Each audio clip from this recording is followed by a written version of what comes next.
अगर आप government employ है और एनपीएस यानी नेशनल पेंशन सिस्टम में आते हैं तो आपके सैलरी में से जो हिस्सा एनपीएस में कटता है और सरकार की ओर से जो उसमें ऐड होता है, ये दोनों ही हमें एनपीएस ऐप में देखने को मिलता है। तो एनपीएस ऐप में पहली बार लॉगिन कैसे करते हैं, ये आज की इस वीडियो में हम देखने वाले हैं।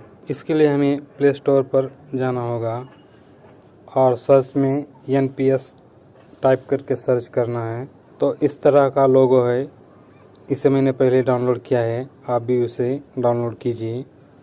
उसके बाद उसे ओपन करना है। जब इसे हम पहली बार ओपन करते हैं तो कुछ परमिशन को हमें अलाउ करना होता है, जैसे कि मैनेज फ़ोन कॉल। अब कुछ इस तरह का हमें इंटरफेस दिखाई देता है, जो कि पहले लॉगिन, दूसरा ऑप्शन है कंट्रीब्यूशन और थर्ड में हम इसकी लैंग्वेज भी चेंज कर सकते हैं। जैसे कि यहाँ पर हमें हिंदी दिखाई दे रहा है, तो इसे हम चेंज भी कर सकते हैं, इंग्लिश में भी कर सकते हैं।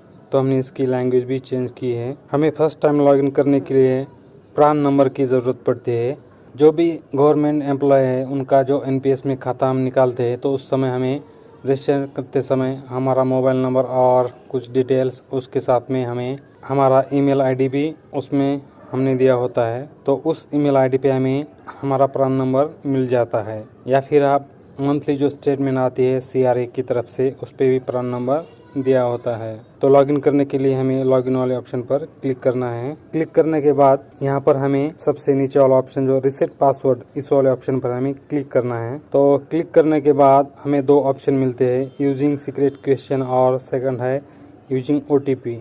तो हमें सेकंड वाले ऑप्शन पर क्लिक करना है। अब यहाँ पर हमें सब्सक्राइबर्स डिटेल्स फिलअप करनी होगी, जैसे कि हमें पहले प्रान नंबर एंटर करना है। अब उसके बाद में हमें डेट ऑफ बर्थ भी फिलअप करनी है। अब हमें न्यू पासवर्ड सेट करना है। पासवर्ड सेट करते समय हमें स्ट्रॉन्ग पासवर्ड सेट करना है, जिसके अंदर लोअर केस, अपर केस के लेटर और साइन और सिंबल, ये सब कुछ होना चाहिए। तो जल्दी से मैं इसे क्रिएट कर लेता हूँ।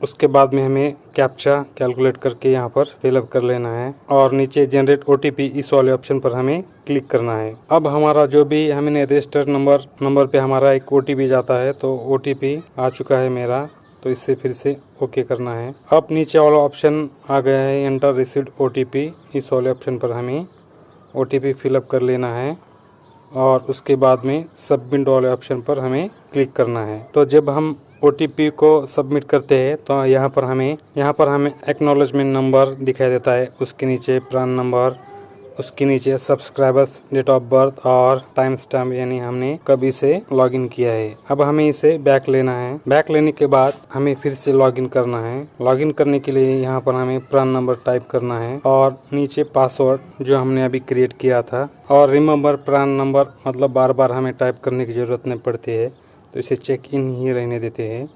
फिर उसके बाद हमें लॉगिन करना है, तो यहाँ पर हमें ओके करना है। अब हमारा एनपीएस का ऐप में जो इंटरफेस आता है उसमें हमारा सबसे ऊपर हमारा बैलेंस दिखाता है, हमारा टोटल बैलेंस कितना है, और उसके नीचे हमारा नाम, फिर हमें टीयर 1 में या टीयर 2 में है, और उसके हिसाब से हमारे जितना भी बैलेंस है वो किस किस फंड में हमारा जमा हुआ है एनपीएस की तरफ से, वो हमें यहाँ पर दिखाई देता है। यहाँ पर मेरा 1 लाख के ऊपर से बैलेंस है और ये 3 हिस्सों में डिवाइड है, एसबीआई पेंशन फंड में और यूटीआई और एलआईसी पेंशन फंड में। और उसके नीचे हमें अमाउंट इन ट्रांजेक्शन भी दिखाई देता है, इस तारीख को कितनी रकम यहाँ पर ऐड हुई है, ये सारे यहाँ पर दिखाई देता है।